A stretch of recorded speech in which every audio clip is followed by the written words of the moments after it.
Salut à tous, nous sommes aujourd'hui le 4 avril et j'ai décidé de continuer la lecture de ce petit bijou de littérature jeunesse qu'est Mon prof est un extraterrestre, premier volume d'une saga de 4 tomes. Euh, on s'était arrêté hier à la fin du chapitre 1. Pour résumer vite fait, nous avons la jeune Suzanne Simmons, qui est la narratrice du volume. Et les deux autres personnages principaux qui se dégagent de l'histoire, c'est le petit Peter Thompson, qui est un espèce de petit gamin tout le temps un peu paumé dans ses bouquins de science-fiction, un petit peu, comment on va dire, bizuté par une brute épaisse qui s'appelle Duncan Dougal. Donc c'est un petit peu les trois personnages principaux qui se dessinaient dès le début de ce roman. Et à la fin du chapitre 1, les élèves sont retournés en classe, c'est la rentrée, dans cette petite ville américaine. Et leur institutrice, qui était censée, dès le début de l'année, les faire participer à une petite pièce de théâtre, eh bien, n'est pas là. Et le directeur de l'école, M. Blickman, vient présenter aux élèves un nouveau professeur qui s'appelle John Smith, qui est un charmant jeune homme, mais qui n'a pas forcément l'air très très sympathique et qui surtout bien, vient anéantir tous les espoirs de Suzanne de participer à cette pièce. Elle qui voulait devenir actrice, on s'imagine un peu sa frustration. Le chapitre 2 s'intitule La lettre fatale. Il reprend donc directement à la fin du premier chapitre où Suzanne, sans le vouloir, a posé une question à voix haute. Et donc, du coup, toute la classe est tournée vers elle. Ça commence comme ça. J'arrive.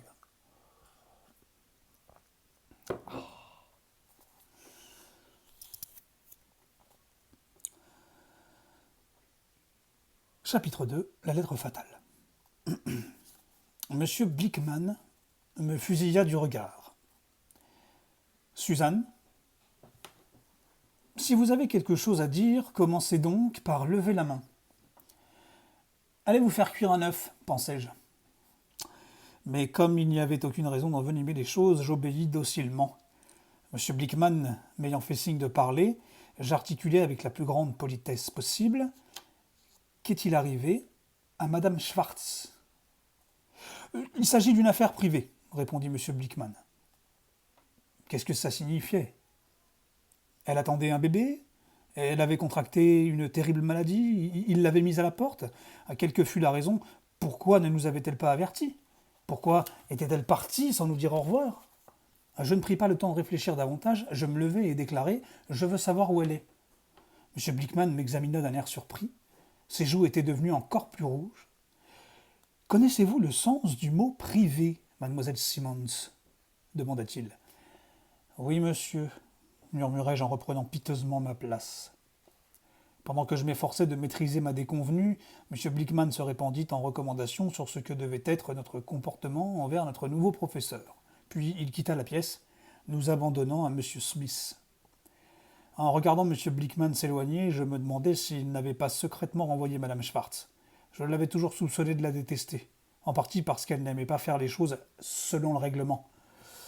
Un jour, en retournant chercher un devoir oublié dans la salle de classe, je les avais entendus se quereller à ce propos. Madame Schwartz, je souhaiterais vous voir témoigner un peu plus de respect pour les traditions scolaires, disait M. Blickman au moment où j'entrais dans la pièce. Cette remarque eut le don de mettre Madame Schwartz hors d'elle. Mais vous êtes aveugle, s'écria-t-elle, furieuse. Vous ne voyez donc pas que mes élèves sont heureux de venir en classe et de s'instruire? En proie à une vive agitation, elle empoigna à pleine main son abondante chevelure frisée, faisant jaillir des cascades de bouclettes noires entre ses doigts. Écoutez-moi, Horace. Mes élèves joueront cette pièce, quoi qu'il arrive, et je vous garantis qu'ils apprendront plus de choses en 6 semaines de répétition qu'en 6 mois de devoirs assommants et d'interrogations écrites. Je me demandais maintenant si la venue de ce M. Smith signifiait que notre pièce était annulée. Inquiète, je levai de nouveau la main. Oui, mademoiselle Simmons? Mademoiselle Simmons, encore. Serions-nous obligés de conserver ces rapports cérémonieux jusqu'à la fin de l'année scolaire? Est-ce que notre pièce de théâtre tient toujours? M. Smith haussa un de ses sourcils blonds. Une pièce de théâtre? Il n'en est pas question. Nous sommes ici pour travailler. Je me tassai sur mon siège.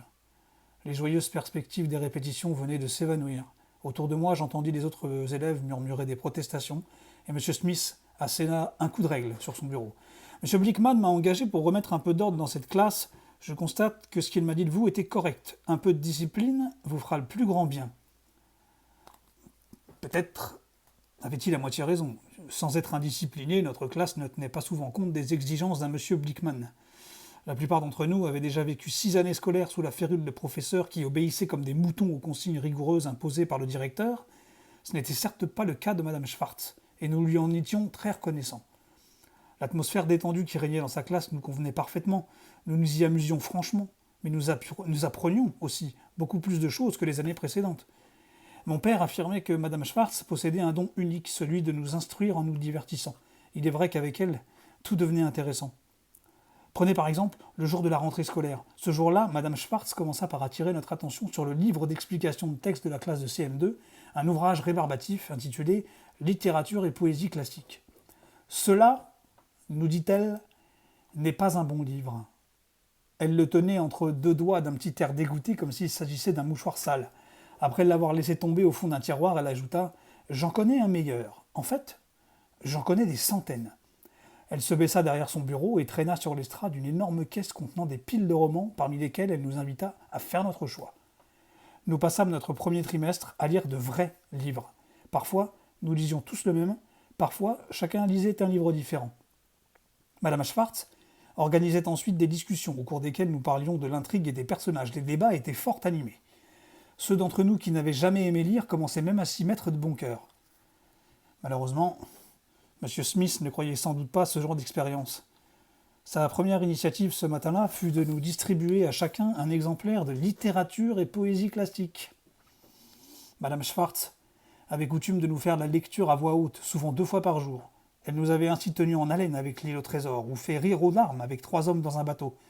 Quand l'un de nous demanda à M. Smith s'il allait nous lire quelque chose, ce dernier lui jeta un drôle de regard et déclara que c'était là une perte de temps. Bref, vous avez saisi le tableau. Pendant les semaines qui suivirent, M. Smith se montra en tout point fidèle à ses intentions. Il nous imposa une discipline d'enfer. Mais vous savez à quel point la discipline peut être ennuyeuse. La classe ne nous offrait plus de surprises, nous avions pratiquement cessé de rire à l'école. Même la cour de récréation devint sinistre. Certes, M. Smith réussit à empêcher Duncan Dougal de rosser les autres garçons. Mais il piqua presque une crise de nerfs quand il surprit l'un de nous faisant marcher un petit poste de radio. Désormais, radio et lecteur de cassettes furent bannis de l'école. Nous découvrîmes que M. Smith ne se contentait pas de détester le rock'n'roll. Il haïssait toutes les musiques. Chaque fois que je demandais la permission de quitter la classe pour aller à ma leçon de flûte, il me regardait partir en frémissant visiblement de dégoût. Au bout de 3 semaines de ce régime, j'eus l'idée d'en toucher un mot à mon professeur de musique, M. Rataplan Bomwick. Il s'appelle Milton en réalité, mais on le surnomme Rataplan à cause de son penchant pour les marches militaires tonitruantes. M. Bomwick poussa un soupir. « Suzanne, tâchez d'être compréhensive. Tout le monde n'a pas la même sensibilité artistique. » Je compris que je n'en tirerais rien de plus. Les professeurs sont toujours solidaires. Et quand j'aurais intégré ma classe ce jour-là, c'était l'heure de notre interrogation écrite de mathématiques. Je terminai la mienne rapidement. Encore irrité par la réaction de M. Smith quant à mes leçons de flûte, j'ai décidé de faire passer un message à Stacy pour lui en parler. J'écrivis « M. Smith est une horrible punaise. » Cette entrée en matière me fit du bien.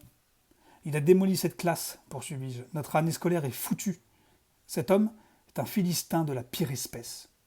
Philistin était un mot que je venais d'apprendre de mon père. Il désigne quelqu'un qui n'est pas capable d'apprécier l'art et la beauté. Je trouvais ce mot séduisant et je l'utilisais chaque fois que je le pouvais. Encore quelques phrases et je me sentis vraiment remonté. Mon message était devenu un long discours, une lettre féroce. Pour conclure, je dessinais un monsieur Smith plus grand et plus maigre que nature, qui se bouchait les oreilles pendant que je jouais de la flûte. Cette caricature peu flatteuse ne fit qu'ajouter à ma bonne humeur. Je glissai la lettre sous mon interrogation écrite, attendant le moment favorable pour la transmettre à Stacy. J'imaginais déjà sa réaction. Mon dessin la ferait tellement en rire qu'elle en tomberait de sa chaise. Malheureusement, j'étais encore en train de rêvasser quand M. Smith commença à relever les copies. Il arriva devant moi sans crier gare, et horrifié, je le vis saisir mon interrogation écrite et ma lettre avec. Tandis qu'il retournait à son bureau, une vague de terreur me submergea. Je fermais les yeux, la gorge serrée. Décidément, et je n'avais pas de chance. À plus!